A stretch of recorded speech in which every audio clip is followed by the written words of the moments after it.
Buenas noches, feliz sábado 4 de abril a quienes están en sus casas, quienes están con sus familiares, con sus hijos, con sus padres, con sus abuelas, abuelos, con tíos o con personas de su entorno que son como su familia, o quienes estamos solos en nuestros hogares y estamos respetando la jornada de quédate en casa, que ya esta semana pues cumplió prácticamente su primera semana de medida radical, emergente para todo el país, porque esta enfermedad, la pandemia del coronavirus, es una enfermedad que quizá no afecte de la misma manera a todos, pero todos podemos afectar a los demás si no nos cuidamos. Quizás es la principal elemento importante de conciencia colectiva que se ha generado en esta epidemia. Quizá es la parte positiva dentro de las muchas negativas que tiene la información que se ha generado y la situación que se está viviendo.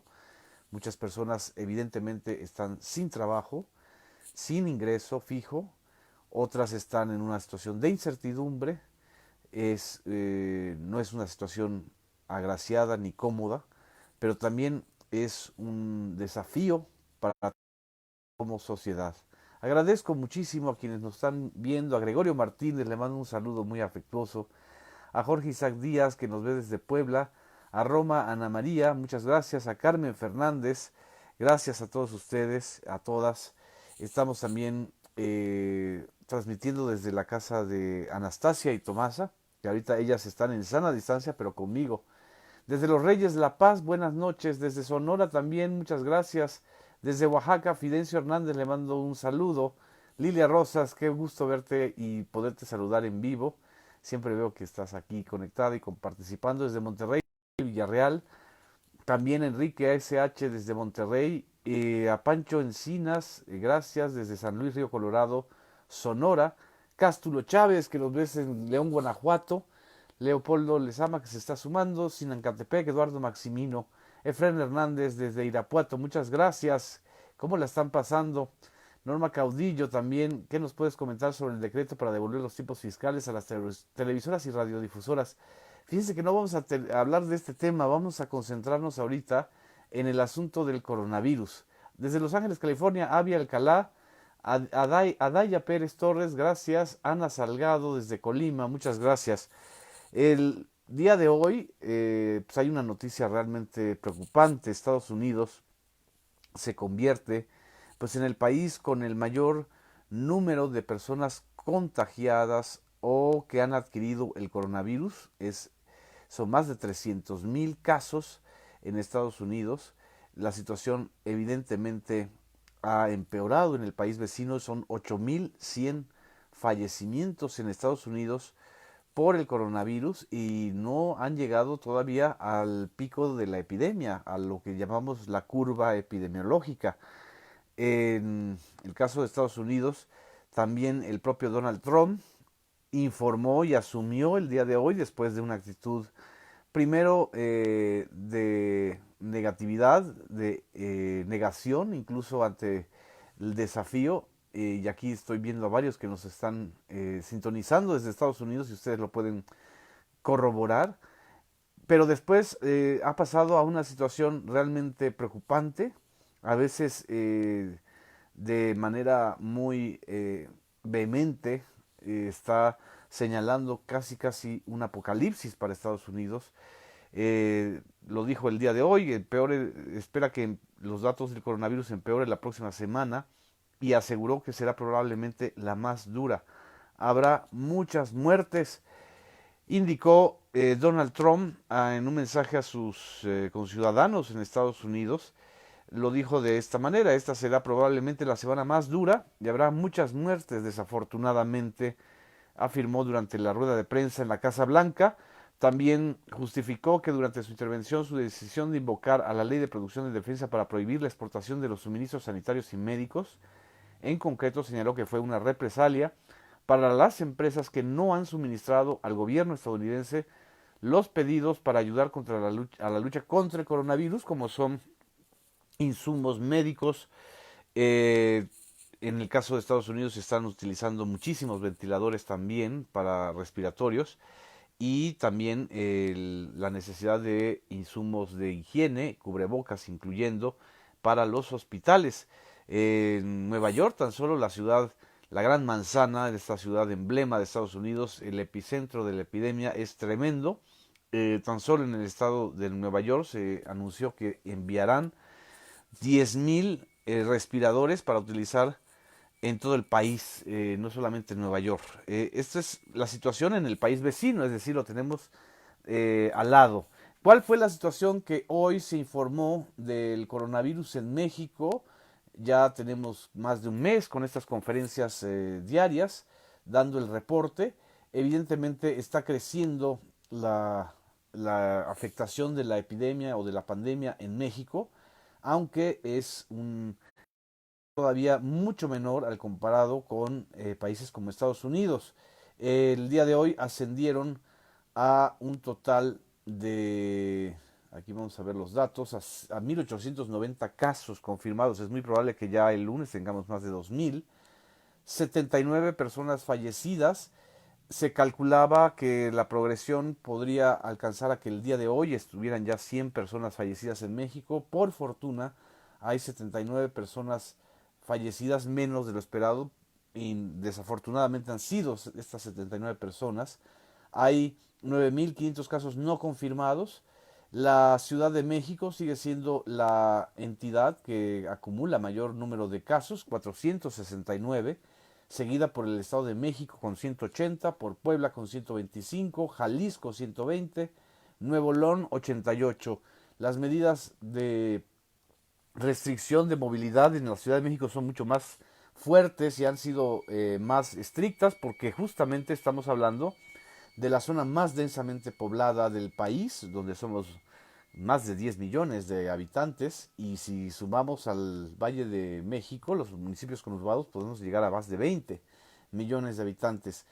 El 78% de los casos positivos a COVID en México ha recibido tratamiento ambulatorio, es decir, no ha significado la necesidad de hospitalización. Estamos hablando de 8 de cada 10. Es una tasa bastante razonable.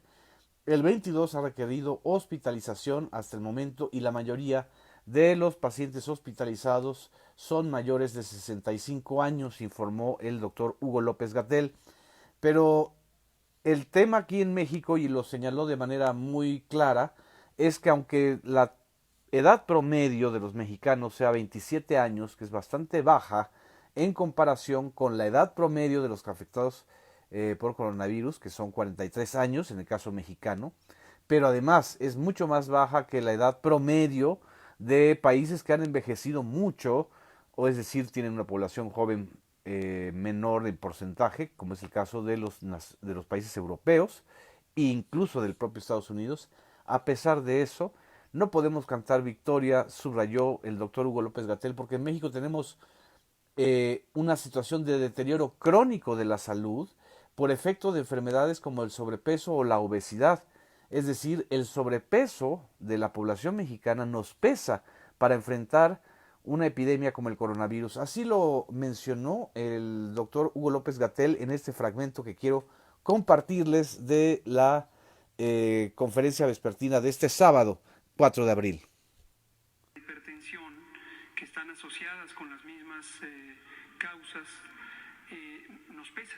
Literalmente el sobrepeso nos pesa, la obesidad nos pesa poblacionalmente, y hoy enfrentamos una epidemia de COVID con estos estragos prolongados de la mala alimentación. E insisto, la mala alimentación no es un fenómeno que dependa solamente de la voluntad de los individuos. Equivocadamente a veces se le atribuye una responsabilidad al individuo sobre lo que come y cómo se alimenta, pero en realidad la causa raíz, la causa principal es qué alimentos están disponibles. Y los alimentos disponibles en México, pues ya lo sabemos, somos uno de los países que tiene un consumo calórico más elevado per cápita por la accesibilidad de los refrescos de cola, porque también la gente prefiere comprarse a veces un pastelillo industrializado que verduras o frutas o carne o huevo. Es decir, no solamente es la inaccesibilidad del medicamento, sino la sobreoferta de los alimentos chatarra, gracias a esta compañía llamada Bimbo. Eso sí lo puedo decir de manera muy clara aquí en esta transmisión, o a la Coca-Cola o a la Pepsi-Cola, a esta industria del consumo calórico sin nutrición. Esta también es una parte muy importante. Como me dicen aquí, dejen a los de 70 años. No los vamos a dejar, vamos a señalar y a protegernos a todos, a ellos en especial. Evidentemente no basta con ser mayor de 65 años para estar en la lista de posibles afectados con mayores probabilidades.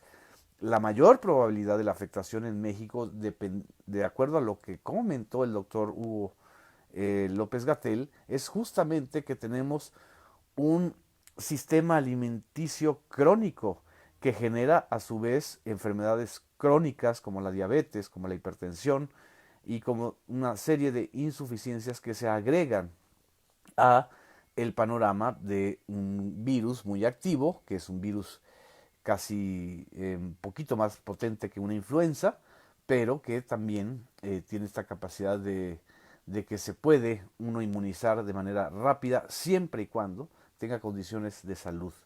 Entonces, esta información a mí me lleva a reflexionarles a ustedes, y es una reflexión hasta personal que uno hace. No solamente es quédate en casa, es quédate en casa y aliméntate bien. Es decir, aprovechemos esta jornada para alimentarnos bien frente a la posibilidad de ser afectados, contagiados o de contagiar o afectar a otros con el coronavirus. La mejor vacuna en estos momentos en la Ciudad de México, en el país, es tener una muy buena alimentación y reforzar nuestros sistemas de defensas. Eso es quizá lo más importante. Aquí me dice Mónica Ramos que en Milpalta hay 0 contagios. Qué bueno que la mayoría está en casa. También agradezco mucho los comentarios que me hace Diana. A otros me dice, eso es irresponsabilidad del gobernador de Tamaulipas. El gobernador cerró playas desde hace 3 meses y no se abrirán, dice Santa Macías, que está respondiéndole a Alma. Bueno, ya no vimos esta plática, esta conversación. Y lo último que quería yo comentarles es que se inicia formalmente la Jornada Nacional de Reclutamiento para poder llenar por lo menos el 20 o 25% del déficit que tiene México de médicos y de enfermeras para la atención en estos momentos tan importantes. En México, aquí me estoy riendo porque dice Cástulo Chávez que será el nopal lo que no ha hecho que en Milpalta se haya 0 contagios. Ojalá y fuera eso, pero qué bueno que Milpalta, la delegación o la alcaldía más rural, por decirlo de alguna manera, de la Ciudad de México, esté en esta situación afortunada de 0 contagios. Eh, las jornadas de reclutamiento iniciaron hoy, van a ser 6.600 médicos y 14.000 enfermeras. El director del IMSS, Zoé Robledo, informó que hay 4 características importantes para quienes quieran ser reclutados en esta jornada. En primer lugar, van a recibir 6 meses, un contrato por 6 meses que les da derecho a las prestaciones por ley. Va a haber un mes de pago adelantado, el salario va a ser bastante, digamos que respetable en estas circunstancias, más de 20,000 pesos. Se les van a pagar viáticos a quienes tengan que trasladarse y por supuesto se recibirán en el periodo de la primera quincena hasta la tercera semana de abril una capacitación intensiva de los mejores especialistas para enfrentar el coronavirus. Esto es quizá otro de los elementos muy importantes del sector salud en México, la necesidad de contar con personal médico, de enfermería suficientes y por supuesto dispuestos a ir a los rincones más apartados de este país tan complejo, tan agreste, tan extenso que es México. Y creo que esta parte es muy importante destacarla y comunicarla a todos los que estén interesados eh, en esta información. En fin, aquí creo que están los datos más importantes de lo que se vio en la conferencia vespertina del día de hoy. Yo los convoco y los invito a que nos sigan viendo en esas transmisiones de Facebook Live todos los días, también en el programa La Vida en Tiempos de Coronavirus, que estamos transmitiendo a partir de este lunes de 6 a 7 en el canal 14 de Facebook Live, y por supuesto que estemos muy pendientes en los medios públicos de la información en relación con el coronavirus. Muchas gracias, muy buenas noches a quienes nos están viendo desde Monterrey, a Cristi Cardona, por ejemplo. Eh, Muchas gracias, lo que me dice María Elodia, que es hay que reafirmar información, y reafirmo, es importante que los interesados en las jornadas nacionales de reclutamiento tengan estos datos. Necesitamos 6.600 médicos, 12.300 enfermeras en esta situación. Muchas gracias, aquí vamos a seguir informando, les mando un abrazo muy afectuoso y muy extensivo a todos sus seres queridos. Gracias.